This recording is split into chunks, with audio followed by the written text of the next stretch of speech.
because, okay.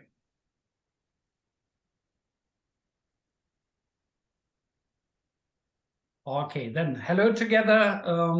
I'm happy to give this presentation. It's a presentation I gave to April. It's now a little bit changed for the chapter Romandie. You see here Rethinking Economy, also the approach of ECG and why it is a transformation tool.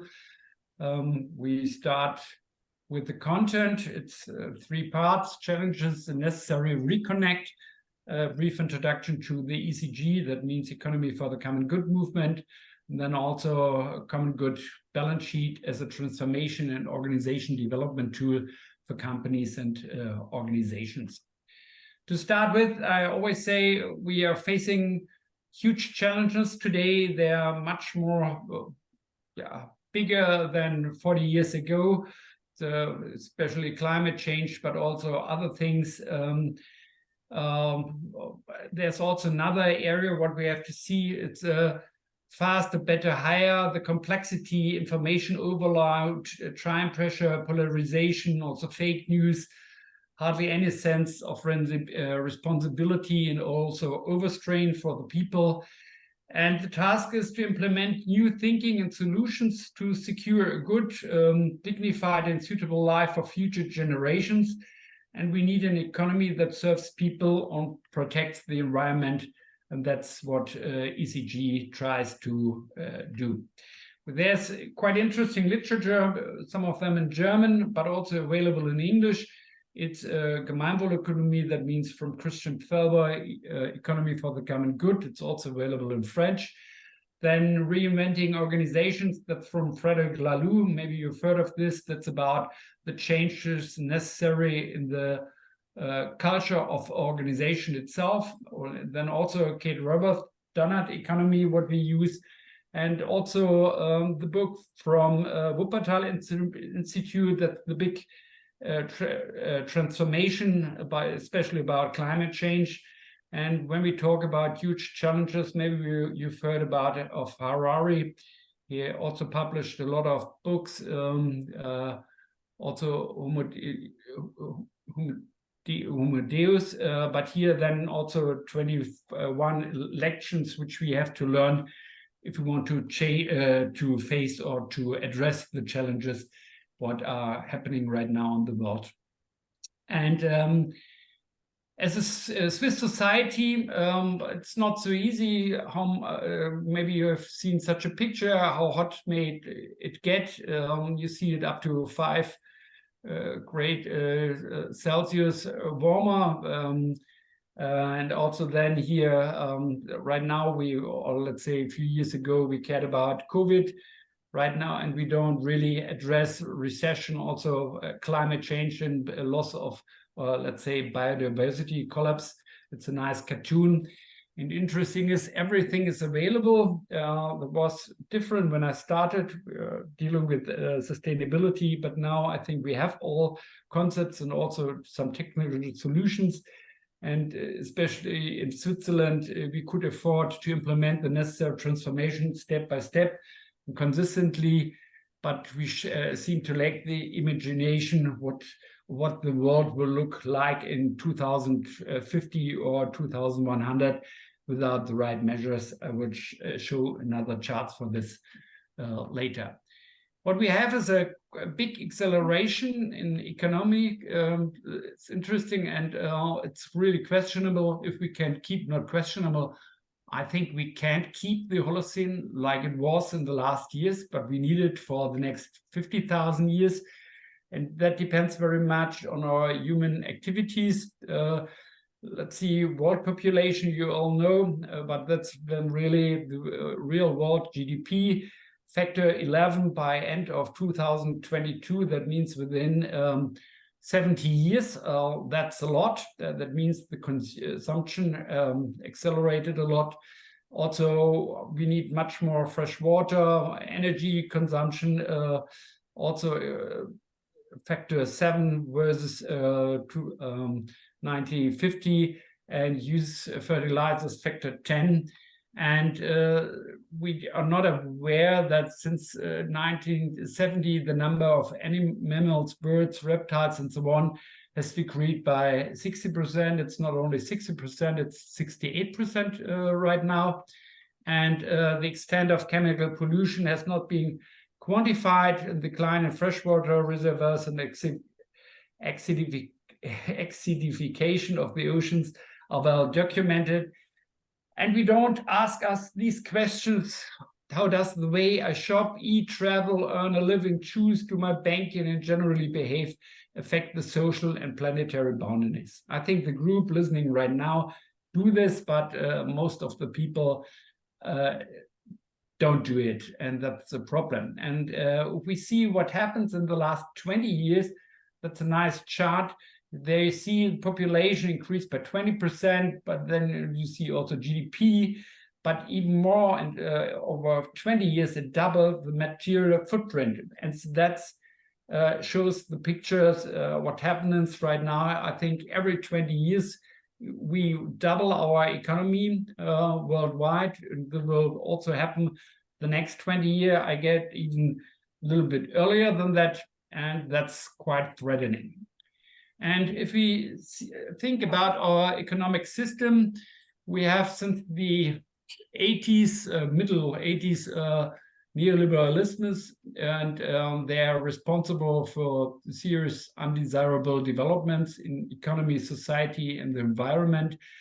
Here, when you see it, sounds quite good about what they think,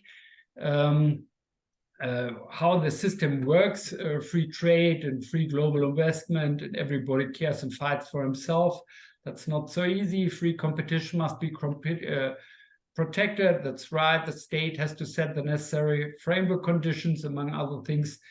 Also antitrust and competition law. The state should also balance out economic fluctuations, ensure social compensation, but only what is necessary, and that's not so easy to define, and abolish custom duties, free trade worldwide, and good production conditions for companies. That's a problem for some parts of the world. And the foundations for economic growth are to be laid. Monetary policy is used to steer the economy, and the rest is done by the market as an organism, since it is more intelligent than human control. But when we see the misdevelopments, it's also that we had in the 60s the social market economy. I think we reduced that a lot. We have today dominance of large companies worldwide. Competition and also antitrust law are not effective anymore. And the international supply chain is increasingly vulnerable in crisis. We've seen this. Also externalization of environment costs, climate change, drastic decline in ecosystem services. And we have a significant increase in inequalities in income and wealth. Also, we are claiming that we are growing, and then this would become reduced. That doesn't happen. Too much money with overvaluations of real estate, shares, and companies. We have the North-South conflict, industrialized countries versus emerging and developing countries with unfair shares and of value creation. We have too much focus on economic growth instead of how people in society are actually doing. And state frameworks are too weak. Environment, social inequalities, and the commitment to the community is too weak in the European Union. Also in Switzerland, we have a strong egoism, everyone for themselves. Yeah, and we see the red economy, we call it the red economy. That's today's dominant economy system. And also myself, when I grew up, I was used to these beliefs. And red stands for speed, passion, intensity. Sounds great, but if you look behind, it's the core assumptions: more is better, money is the same or equivalent to success, and taking care of the common good is the task of politics, not of the economy. Greed is cool, the market regulates itself, consumption makes you happy, my value is measured by my success, or competition is a law of nature, and so on. Eat or to be eaten, everything and everyone has its price. And the problem is also here that the nature or environment has no price, and that's a big problem. We then, since the 70s, the green economy, we saw this coming up, but not getting really importance. But green stands for more sustainable products, renewable energy resources, response to environmental degradation, and so on. It started in the 90s, let's say, where it becomes more public. The core assumptions are quite good. Renewable is important, resources are limited, green is good, red is bad. That's a problem, that we have this kind of polarization. Good conscious conscience may cost money. Products that are good for me and the environment are better and therefore may cost more. Less is more, otherwise is better. Bio and organic is good. And the basic principles, shrink, reuse, recycle, health and nature are very important. Renewable energy, subsidies to support green economy approaches, and lower profits. We know also we have another system called blue economy, but I don't explain it here right now. It's also some quite similar basic principles, more used to the economy. But when we look what is happening right now, only the climate strikes really generate attention and reaction in politics. We need emotional involvement, but we are not really or our hearts are not really emotionally touched. And but in the summer 2018, something happening. It was quite good. Since then, environment and also these issues of sustainability becomes more awareness up to a certain level, and the level is still not good enough. That's why we talk about ECG, economy for the common good. And the problem is that we, in our beliefs, think that the economy is above environment and society, and we need a new positioning. That means the ecosphere is above all. Human societies are also very important, and the economy has to serve human societies and to protect ecospheres. And therefore, Peter Senge explained it in 2011. He said we have to leave the bubble of the industrial age and to learn more from nature. And as an example, it's with energy, fossil fuels to sun, and also other renewable energy, also water. Food, it's not global production. We need local production, materials. Nature does not know any waste, and also variety. We needed standardization, that's right, but we need more diversity in the future. And it's also about social well-being. It's not about maximizing income or money. It's to build relationship. It's about people. And our mechanical view of the world is not sufficient. It's dangerous. Yes, and that means on the other side, Wuppertal Institute says this change is really a very deep one. It goes in our DNA. And they prove it and say we have typically 5 phases of moral revolutions. And let's say we all know the publication of the Club of Rome in the 1970s, but it was ignorance. Nobody was to see it. And it happens to other big changes too, like slavery or rejection of women's suffrage. But even this is far more reaching. And then since the 1990, we have something like recognition, but not personal reference. And that's not right now. We are in the recognition phase. Let's say there is a personal reference, and there is a need for change, but there are still enough reasons why action cannot be taken. But on the other side, there are still, like ECG and other people, parts of the population and companies start to despise old practices and show new possibilities, and we could learn from this. And then typically after this, there comes the phase of acting. We are right now in the nearly at to act. Only now then complete evolutionary change for several years. carrier of the old norms system lose their central position. New rules emerged which support the new behavior and also emotional patterns, and these emotional patterns are very important. And if we look then back, that means in retrospect, that means in 30 years, let's say maybe also in 20 years, then people will say, what did we think? How could we do that all the years? But it's very difficult to start acting. And that's what ECG does. I think we are pioneers in this field. We know how the new system works and try to bring this to the world and show this as lighthouses and so on. Yeah, and there's a nice film. Maybe you've heard this. Tomorrow, the world is full of solutions. The film is good because it's not say the others are bad. They show really which solutions already work. That's in business and agriculture, energy, democracy, and also in education.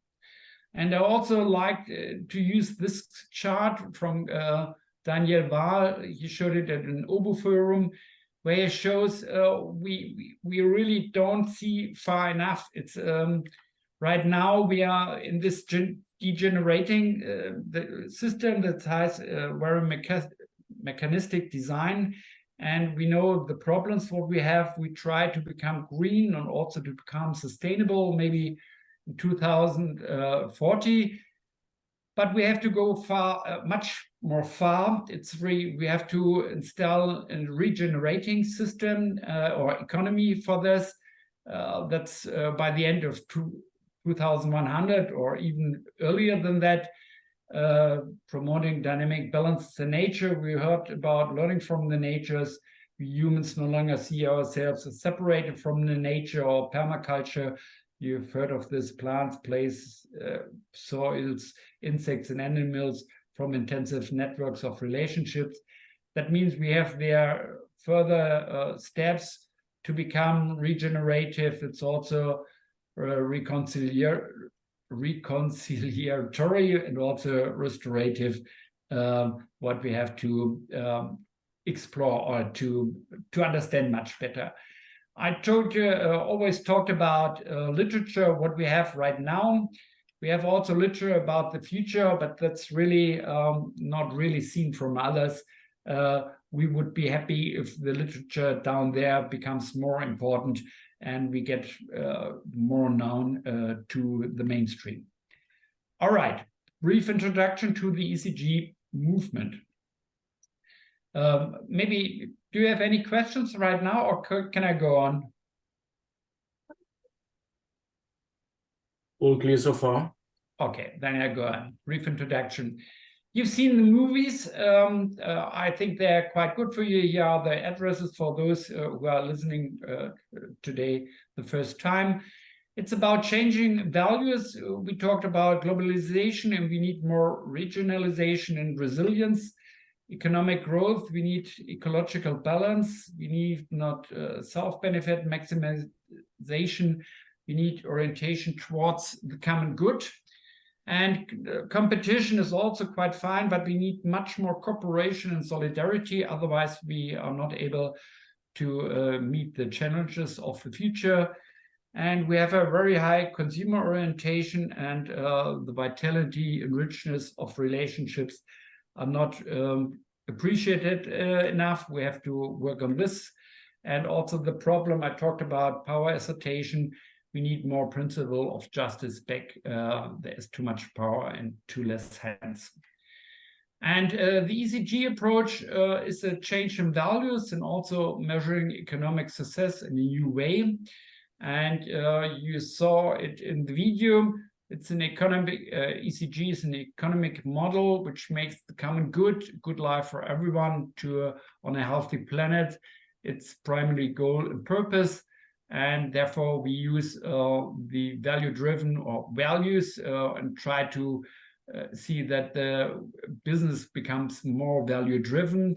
It's about human dignity, solidarity, and social justice, also environmental sustainability and transparency and co-determination. If you can compare this to other standards, I think human dignity and also environmental sustainability is seen quite well, but solidarity and social justice, also transparency and co-determination are not so well seen from other standards. Such business gain a competitive advantage in this new economy. You see here the book of Christian Felber in French language.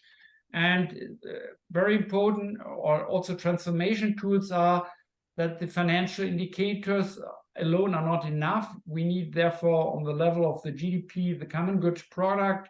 I will explain this also a little bit more in detail later. And we need the common good balance sheet in addition to the financial profits or the balance sheet what we have right now. And on the micro level for investments, for example, it's not only about financial return on investments, it's also a common good exam. And the target groups, therefore, of the ECG are companies, municipalities, educational institutions, it's also NGOs, churches, associations, and also the consumers and citizens. And the instruments for this transformation, the common good balance sheet, we talked about common good product, common good exam, but also living fit for the future. We have events, corporations, and networking. To address the common good product, just quite short, we saw this kind of picture before, and Robert Kennedy said the gross domestic product measures everything except that which is worthwhile, and ECG claims the same. That means in the face of climate change and growing inequality, our current way of measuring economic success is unfit. We need the gross product, GDP. It's designed to support human and planetary thriving. It fails to inform decision makers how the GDP really fails to inform decision makers how sustainable our economies really are. And the common good product is a new innovative measures that can be used by policymakers and societies to overcome these limitations. And instead of endless growth on a limited planet, it aims at increasing the well-being of people and nature.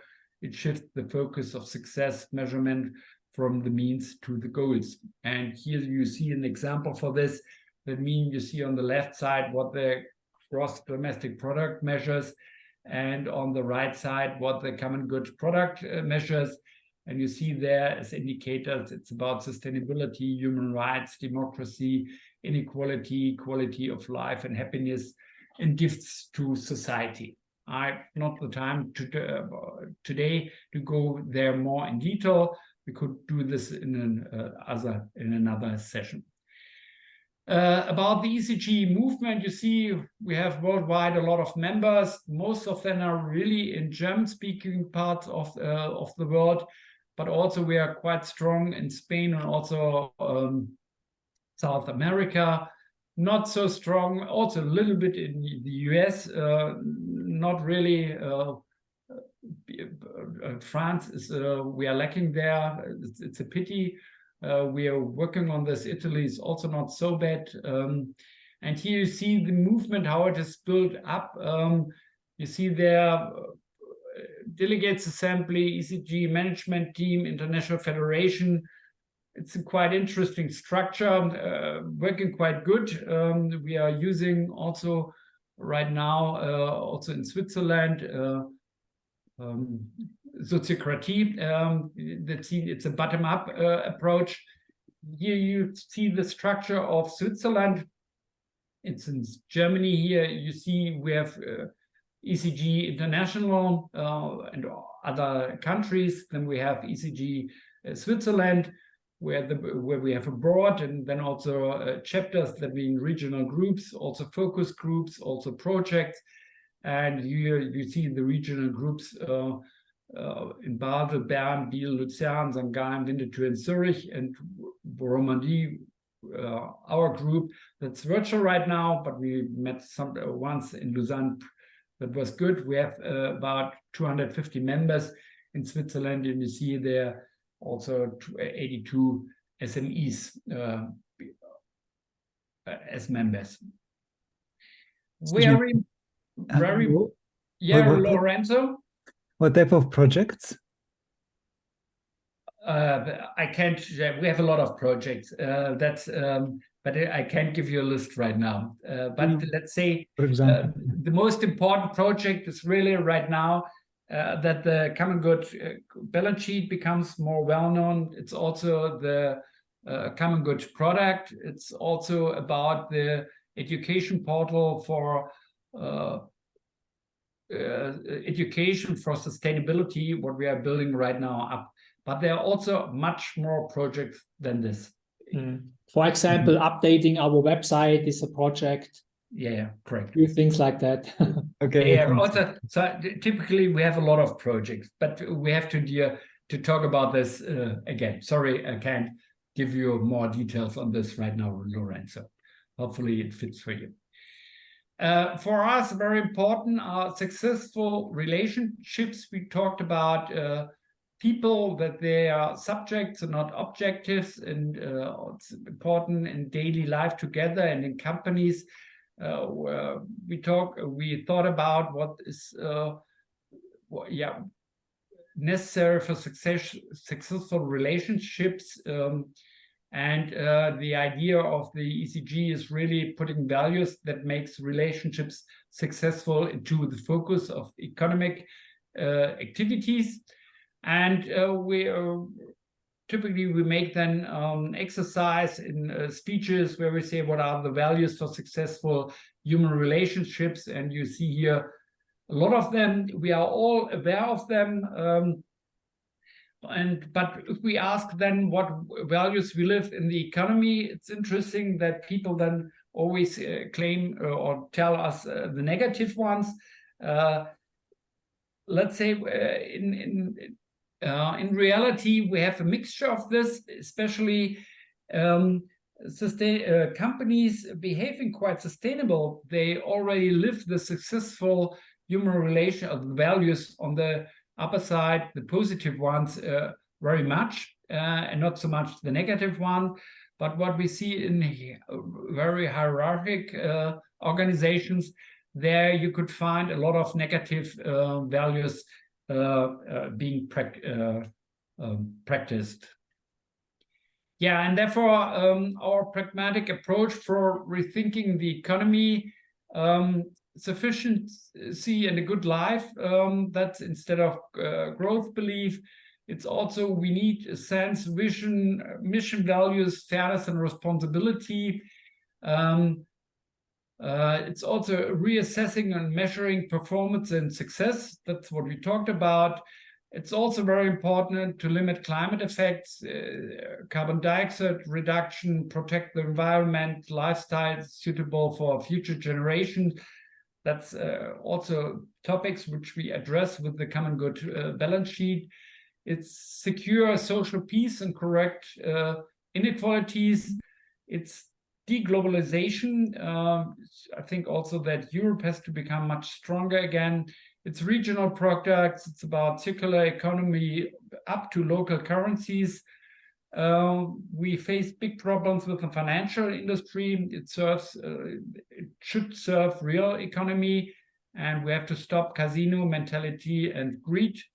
And we have to punish power abuse and concentrations, and to reward sensible products and services.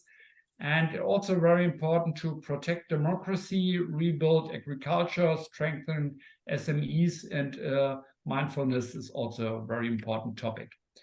That's only an overview. We have concepts behind for all these points behind this.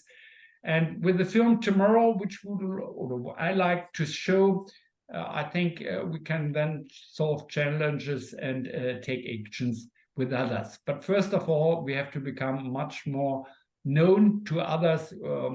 That's one of our problems. And the common good balance sheet can help us with this. As I said, it's a transformation and organization development tool for companies and organizations. And interesting wise, if we look at companies, how they really start with sustainability, sometimes they are willing sometimes not, but typically they don't have the knowledge and also no internal resources for sustainability. That means they're on the level 0. They comply with the legal requirements, but we all know that the legal requirements are not sufficient. Therefore, they have to start with projects. Sustainability has then a project character that can also start that a customer asks his supplier and say, here, give me proof what you're doing is sustainability. That's happening a lot in these days. And typically then we have 2 more levels. It's that sustainability is anchored in the business model, and also that we have a systemic understanding of sustainability. That's really the really good companies that there, but we don't have many of them in Switzerland. That's our problem. But let's say we have some companies, also some bigger companies, where sustainability is anchored in the business model. And we have proved in a study that all the companies being on the level of 2 and 3, they really earn money with sustainability. That means they can, their business cases are working. And there are a lot of standards, or many standards. Also, you've heard of B Corp or B Lab. And these 2, let's say ECG and B Corp, they make a difference. I don't want to talk about this more in detail. That's what we can do also to another time. Maybe you've all heard about GRI, Global Reporting Initiative. That's the standard of the big company groups worldwide. Also UN guidelines, we know OECD guidelines, Global Compact.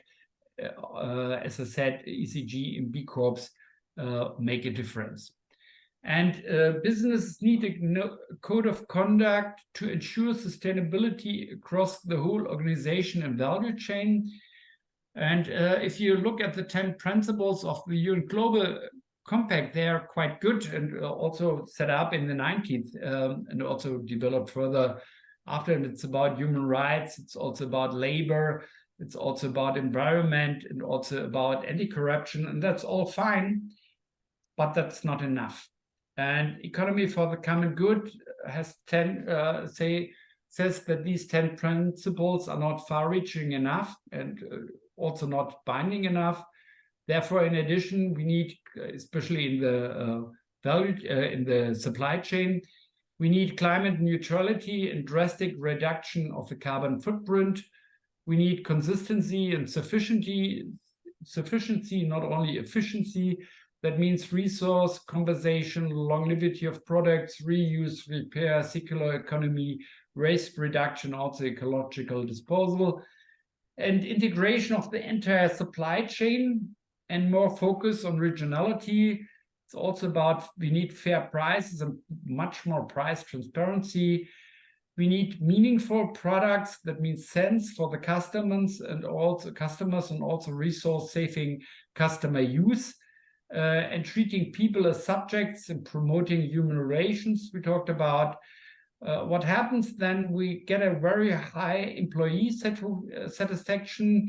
We have a stronger focus on cooperation and solidarity with other companies, especially social. And we have commitment, or a strong commitment to society. That's what the common good can bring to the economy.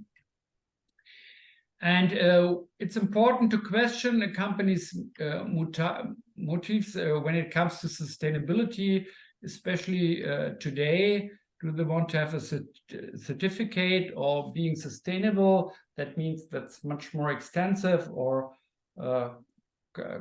continuing improvement process.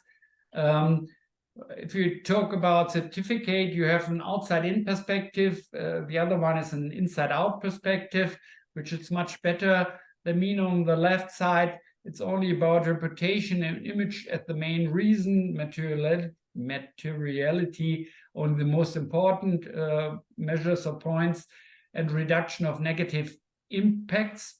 And on the right side, we have sustainability is anchored in the strategy and business process up to its lived systemically systemically, and also proactive behavior with regard to sustainable products, identify customer expectations at an early stage and possibly exceed them, and also a positive contribution to stakeholders and society, including the SDGs, the UN Development Goals.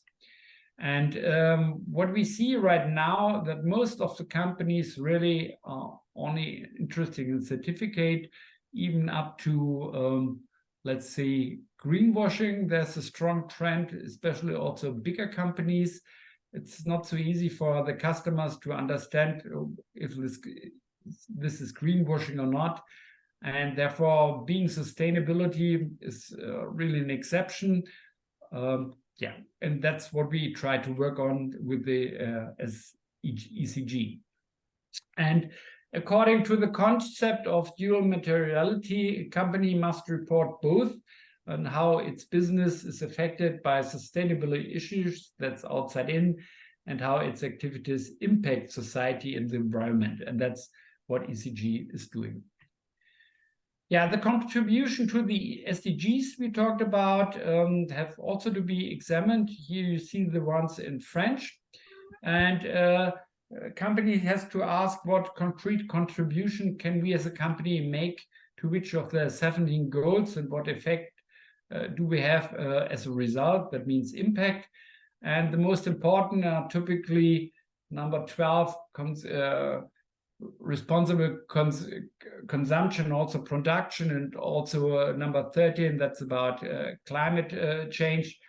But also important are 8 and 10, that means 10 reduction of inequalities, and also 8 is about future growth and how we grow in the future and how we take responsibility for the resources. And the SDGs are also considered in the common good balance sheet metrics. There's also, here's the link for this, where we have a brochure for this. You can download this, quite interesting. Don't go more in detail here.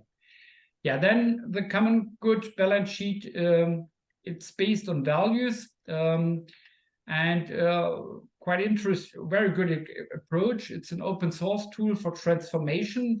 That means not for certification, it's also for certification, but we go for transformation. And it's a helpful map that shows which steps to a more common good oriented economy has already been taken by a company, and which ones are still to be explored.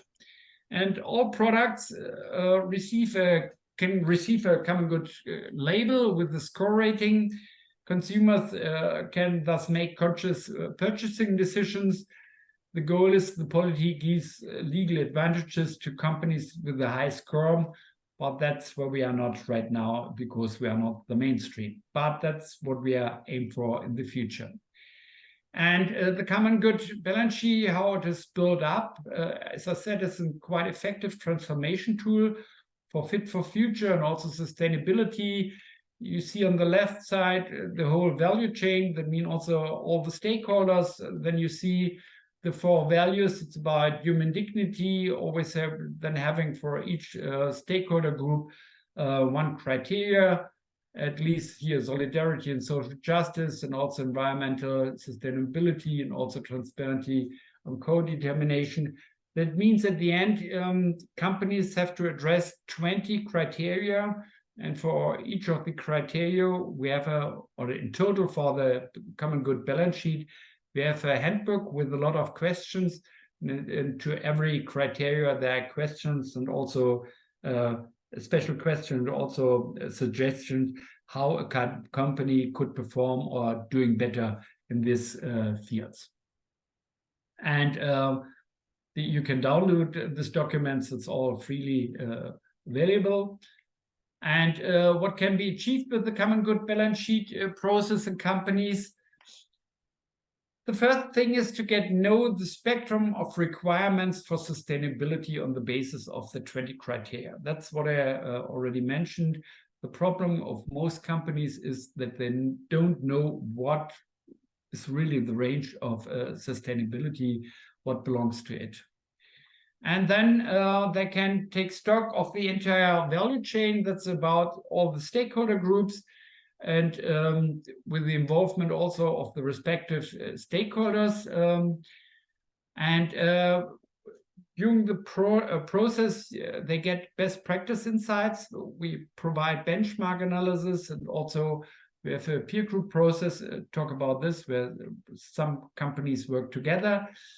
And they identify improvement potentials per criterion and also underpin them with concrete measures. And out of this, then they define short-term and long-term goals, because you can't realize all these CIPs, continued improve or KPIs. It's not possible that they also define KPIs for this. And in total, also there's a materiality assessment, the social impact in the industry, where are important impact opportunities. And also within the report, they disclose the ecological footprint. That means the carbon dioxide balance sheet with planned reduction measures and a commitment to climate neutrality, and also show the company's contribution to the SDGs. We talked about this. In total, that means for the company, it's a future-proof and sustainability orientation of the company that's then proactive in meeting future customer needs. And at the end, we win over also the management, or try to win over the management and with the process and the entire company for sustainability as an organization development process, and involve them in the further process. It's an ongoing process. Let's say ECG, you do the common good balance sheet, let's see, in 1 year, but 3 years later, you really make a new common good balance sheet and see in which fields you're improved and where you stand then, which are the challenges by that time. Yeah, and then it's also possible to get a score for this. That means we have assessment. In total, only a few companies have reached 600 points so far. The assessment is also a problem. You see here, baseline is 0 or even less to 0, or up to 50 points. Getting started at the first phase, that's something, let's say 10%, and also advanced, only 150 to 350 points.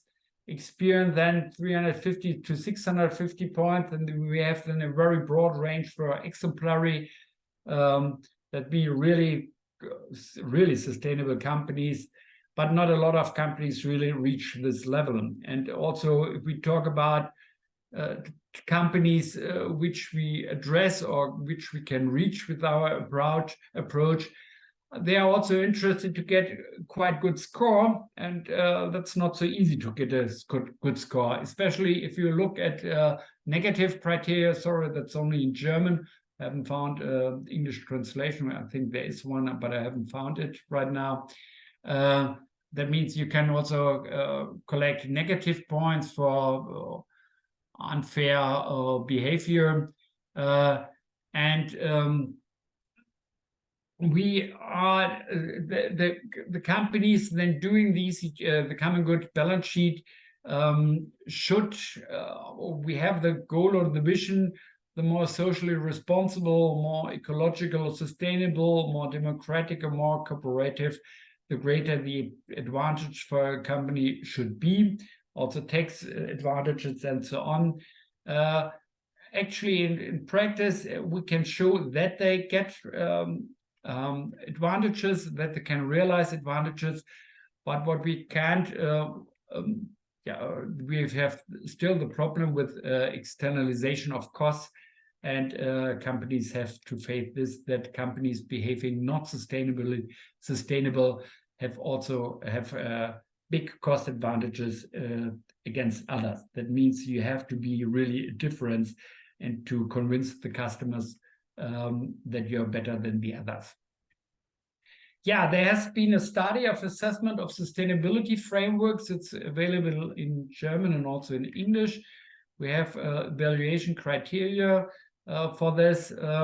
You see them here in English. Here you see, but then a screenshot of the German version. But you see also then the different assessment tools on the left side. And you see also that Gemeinwohlbilanz, that means economy for the balance sheet, seems to have a quite good score. It's even better than the others, or much better. It's an average of 4.0. If you compare this against GRI, that's 2.7, or DNK, that's German sustainability code, that's 3.2. And also B Corp certification, it's also not so strong as Common Good balance sheet. It's only 2.9. And it's not regarded really that the Common Good balance sheet performs best of all, that it is also a very powerful organization development tool. Okay, benchmarks for good practices. We have there also some addresses here, for example, good practice, ecogood.org, where you can find companies, also example for this. We have also a brochure. What is the benefit for companies to work on a common good balance sheet? Companies that have created a common good balance sheet often justify this as follows. It's a proven transformation tool for future viability and also sustainability, also agility and also resilience. The motivation and the identification and the emotional bond of the employees is very strong. Therefore, then these companies are quite attractive as employers. We recognize companies see then trends and market changes earlier. Depends on the process because it's involved in there. And then they have quite good ideas for appropriate products and services. And they also say, you heard in the video, that the Common Good economy offers a vision, also conceptual approaches and tools for a sustainable, fair, and people-serving economy that respects nature and learns from it. And high benefits, it's easy to apply, especially for SMEs, also for bigger companies. I think more easy because it's an open process. It's much easier than GI. And many companies are already sustainable and socially committed. However, they do not communicate this much, partly because they lack a platform for it. That's what we try to build up or to provide as economy for the common good. But as I said, we are not enough well-known. That's where we are working on. Let's see, for examples, it's for example, VD, maybe you've heard of this, economy for the common good, what they say for this. It's especially the lady you saw here, Antje van Dewitz, she's very convinced about ECG and integrated it also in her business philosophy. She did GI before, still is doing GI, but she's more convinced about the common good balance sheet. You see there also a link where you can find this. It's also, maybe you've heard about Elubau. It's a company in the south of Germany, quite close to Lindau. And they also, let's see, they have a score of 610 points. That's quite good. And they used it also several times and are quite happy with this. They started once with German sustainability code. And why use it? It's also, you can see it in French. They have built it up, a practical example of the 5 shareholder groups in French. If you use these links, you find on the internet more details for this if you're interested. Okay, then ECG's companies in Switzerland applying the common good metrics, it's about 65, what I know. Maybe there are some others I'm not aware of, And it started sometimes, let's say, Freitag and you know it, the bags in Zurich and also business school in Lausanne, they started quite early. Then also some companies in Winterthur and others joining this. Actually, they not all published the common good balance sheet, but they used it as an organization development tool. And it's yeah, we are still missing really big companies in Switzerland. They're not so interested right now. We are working on this. And we have lighthouses in Germany and Austria being much more known. Maybe you've you know some of these companies. I already talked about Ilbau, but it's also about Sparda Bank in Munich. It's also Ecosia, what you may use. No idea, but also there are some companies where they have more than 3,000 employees. Lilly, as a pharmaceutical company, for example, quite well known. Yes. What we have, it's a very good documents for the common good balance sheet preparation. We have a workbook, first of all. We have with questions, what you can see. We have an Excel calculator and also report template involved. We are building right now. We're working on the digitalization. It's improving. Especially for the Excel tool, what we will not use in the future anymore. And we have also a quick test for companies, what you could use. That's also different level. You can test it for. It's a quick start for companies. That means if you know a company which would like to get some experience for this, also to see where they are standing, this quick test for companies is quite good. And typically, if we provide or work together with companies, we have a schedule of 7 workshops, typically also in I'd like to use peer groups. That means 3 to 5 companies together. And then we have a introduction workshop in the beginning. And then we start, you see, going through all the criteria with criteria C, that the employees, or criteria D, that the customers, and criteria E, that's about social social environment. And after this, we start then with the supply chain, because the supply chain is quite complex, and also then the finance subjects like owners, equity, and financial service providers, which like this behind this. And typically we also not introduce or go through the criteria that the companies or the people being involved in the company understand them quite well, and ask questions, also give them some indications what they're doing, also benchmarks, also how they would like to improve or could improve in the future.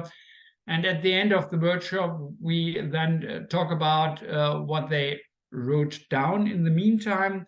That being between these workshops, typically we have 1 month or 3 weeks like this, that the company is able to write a report about these criteria. And then at the end, you see, we have then a workshop where we have make also summary objectives and prepare the evaluation. And the last workshop is the evaluation then itself, where we try to say in the group what we think is the right evaluation in each criteria. And the effort peer group process, it's let's say, for a company, it takes 70 up to 100 hours. Depends how much people are involved, over 9 to 10 month. And we always claim that this is an organization development process, not only a report. There are external expenditures. We say we need, as typically for such a group, 2 certified ECG consultants. It's more facilitation and coaching, report, the preparation, And that means it takes 60 to 70 hours from our side. That costs some money. Typically, then the companies can share it. That means, let's say, if you have 5 companies, and then we have, let's say, 15,000 francs in total for the consultants. That means 3,000 francs for each company. I think that's okay. The external audit, if this is necessary or wanted, typically we have also in such a group for the first phase a peer evaluation where we don't need an extra audit in addition. And we also ask, or for us it's important as a movement, that we get an annual donation. That means an annual fee, depending on the number of employees. That's a quite solidarity with the movement. That's not so much. That's something between, let's say, 300 to 700 francs per year from each company. But for smaller companies, even less. Yeah, contents on scope of the Common Good Balance Report. Maybe you're not, if you have ever read sustainability report, we need a very compound introductory 6 to 8 pages where all the most important information are included. That's what you see here from the points 1 to 8. And behind this is then what we talked about, the criteria, the 20 criteria. That's most of the report in total. But as I said, we need a condensed version in the beginning showing the results because not a lot of people are willing to read all these 30 to 35 pages of a report. They only want to read it if they have special questions. And also some other pages at the end, which is that way also describe the process, and also EU conformity. There we have to report a little bit more in the future because of the of the changes right now happening in the European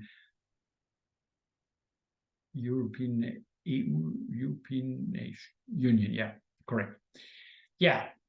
So we're coming nearly to the end. Sustainability commitment, enabling factors and barriers. A company, we made there also some research. You see some companies being involved here on the left side on the button.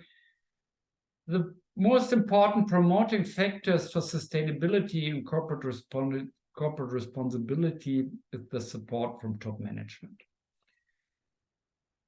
That's really important. They need a clear sustainability strategy with anchoring in the corporate strategy and also in the corporate values. We also can convince a lot of companies, having already done a GRI report. I mentioned VD, and also there are some other companies. Very good is external pressure. It's NGO, shareholders, customers, legal requirements happening right now. You need then in the company an enforceable sustainability organization. I talk about larger organizations, let's say 500 people and more.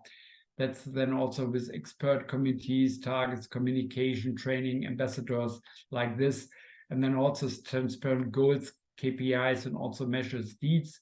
In smaller companies, that means that the typical SME range, it's much less, but there still you need the support from top management and a clear sustainability strategy. And the biggest barriers we have to overcome is conflicting goals.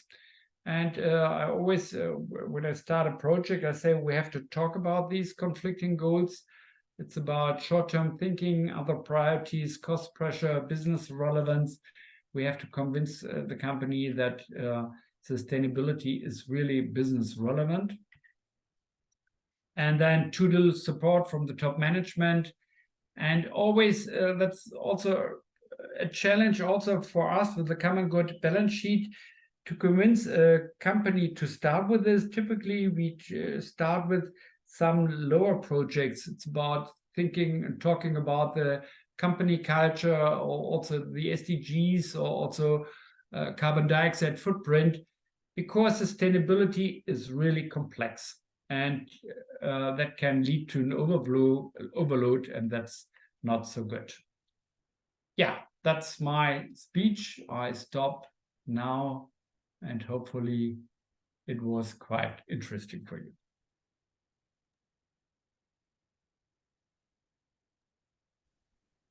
Yeah, I can also spread this this new presentation then to you. Thomas will do this. That's fine. Should I stop the recording now? So we Yeah, can I think so. That's quite question? good.